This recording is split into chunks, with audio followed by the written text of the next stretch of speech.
بچہ ایک کورے کاغذ کی مانند ہے جس پر آپ جو کچھ تحریر کریں گے وہی اس پر ثبت ہو جائے گا۔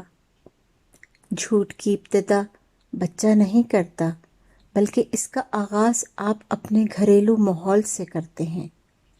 بچے سے اگر کوئی غلطی یا نقصان ہو جائے تو وہ پہلے سچ بولنے کے نتائج کو سوچتا ہے۔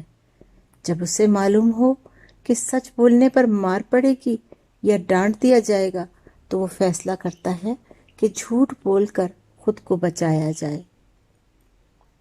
کوئی پلیٹ ٹوٹ جائے، ٹیسٹ غلط ہو جائے یا کوئی چیز خراب ہو جائے تو آپ بچوں پر غصہ کرتے ہیں، جس کی وجہ سے وہ دوبارہ غلطی یا نقصان ہو جانے پر قسم تو کھا لے گا لیکن سچ نہیں بولے گا۔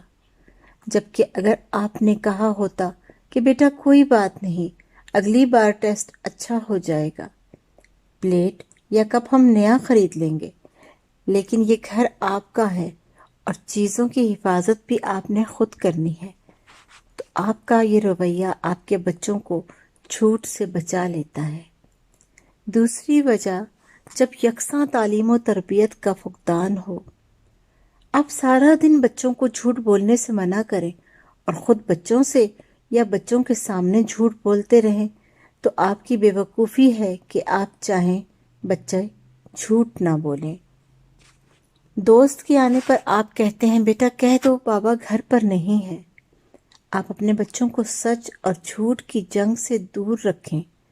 اگر آپ کا بچہ کوئی جھوٹ بول دیتا ہے تو اس کی رہنمائی کرتے وقت یہ مت کہا کریں کہ تم نے جھوٹ کیوں بولا۔ یاد رکھیں کہ آپ نے جس چیز یا عادت سے کسی کو روکنا ہو اس کا نام مت دہرایا کریں۔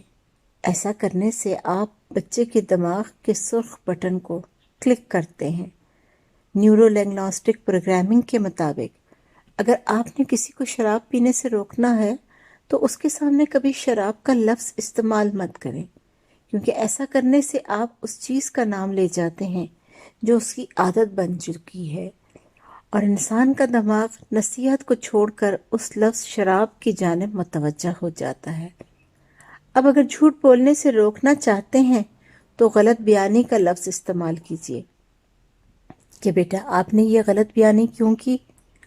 آپ اس کو غلط اور صحیح کا فرق بتائیں، مثبت اور منفی پہلو سے آگاہ کریں۔ دنیا اور آخرت میں جھوٹ کی وجہ سے اللہ کی ناراضگی اور وبال آتے ہیں، اس کی تفصیل بتائیں۔